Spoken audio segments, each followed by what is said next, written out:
The battles between the United States and China is a familiar face. This is, of course, is Yang Rui. Normally we see in the studio in Beijing. We're kind of doing a double take here. Maybe the news about Huawei will not be good news for President Trump. He might say, "Oh, this is fake news." Well, it's interesting. Maybe we can start there with Huawei. I just came back. I know you're here in the U.S. I just came back from the U.K. and I remember driving down a road and looking over here. There's a billboard for Huawei. I look over here. There's a billboard for Huawei. The United States, you know, there's been this complaint about containment, trying to contain China. It's like the genie's out of a bottle, basically, isn't it? Talk to me about relations between the United States and China, and where do you see things today? For 20 years, I've been hosting dialogue on CGTN, which used to be called CCTV News.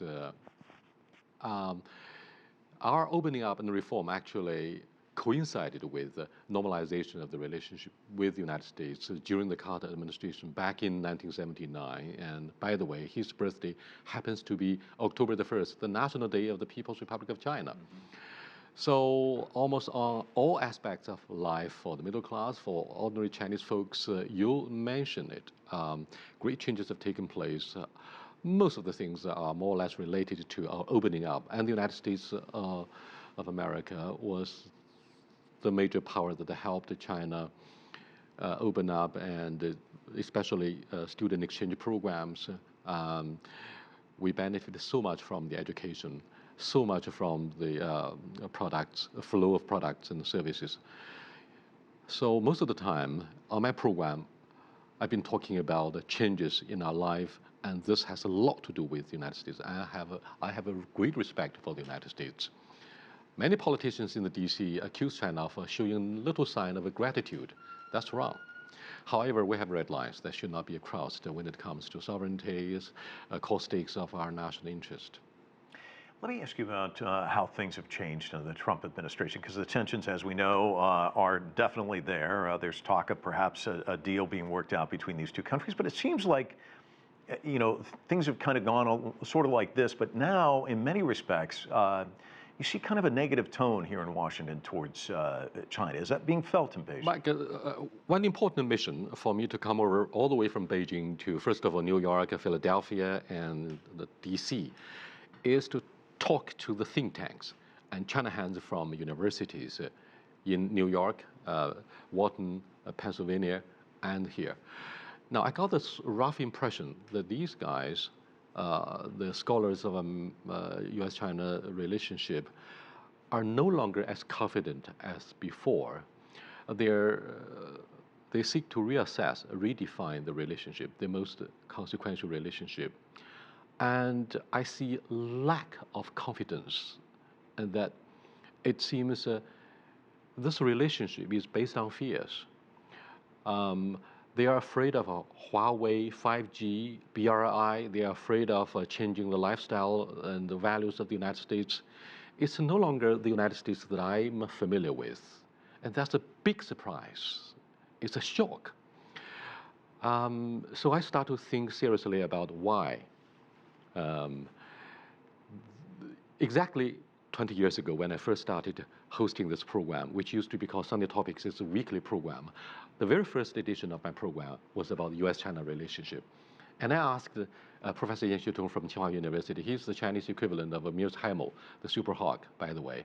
I said, is it true that if you take China as the enemy, China will be your enemy? Is it true that you take China as your friend, will be your friend? And the end of the show, I said, what do you think of the issue of a self-fulfilling prophecy? It's kind of taking for granted that China would become your friend. You transform China from a partner into an ally, or just the other way around. So I wrote a book called Who Has Misunderstood China? By the way, immediately it became a bestseller. I saw parroted copies of my book in the streets of Beijing. And many articles talked about why from 1949, when we ended the civil strife, to the Cold War, to the end of the Cold War, the end of the Cultural Revolution, what happened 30 years ago until our entry into the WTO, until today, the presidency of Donald Trump. assessment of China has always been proved wrong, at least compromised one way or another. I start to think seriously why. First of all, they still use the ideological lens to examine the political realities. This morning, I was talking to someone from Center of Strategic and International Studies. He said, China is going back to Leninism. I said, this is laughable. This is absolutely ridiculous. And he said, I know something. You don't underestimate our knowledge about what's going on in China. I said, how much do you know about the social media? How much do you know about the fundamental changes of the lifestyle for the middle class, whose number might be put at, say, half of the 1.4 billion? That's a lot. That means global implications for the big market, and China is such an important part of the global supply chain. There's no way to decouple the Chinese market. And these guys who work for the most conservative think tank in the DC say, we're going to fight, we're going to push China back. We're going to keep China down, if not out. This is ridiculous. Ask Europeans, do they agree? Ask the Japanese, the South Koreans. They don't say, hey, come on, this is not Cold War. It's ridiculous to go back to the Cold War thinking. But by the way, we start to have wording like trade war, tech war. Is it war? It should be win-win. It's not that you win, I lose. It's not a zero-sum game. You can't go back to the context in which we had the common enemy of the Soviet Union, right? Today, we need to find common threats like climate change, like prevention of nuclear proliferation, WMD, so on and so forth. We need to have a force to put us together and find the common ground. It's interesting because of the Belt and Road Initiative, the doors are not shut. I mean, the United States could be working in tandem with China, many other 40 countries. years of engagement. Absolutely. Let me ask you about Jimmy Carter, because it's interesting. You've interviewed him several times. I've interviewed him as well. He always points out when his birthday is, no matter who's talking to him. Talk to me about the relationship with the U.S. and China then and where it is today.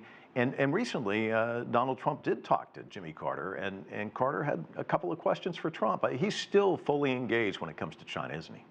I'm so glad Donald Trump listens to President Jimmy Carter and perhaps Dr. Henry Kissinger. These two guys are most respectable Americans among all, for me personally, for at least the following reasons concerning the presidency of Jimmy Carter. I know he was criticized during the presidency, but he is said to be the most respectable and most successful retired president in your history.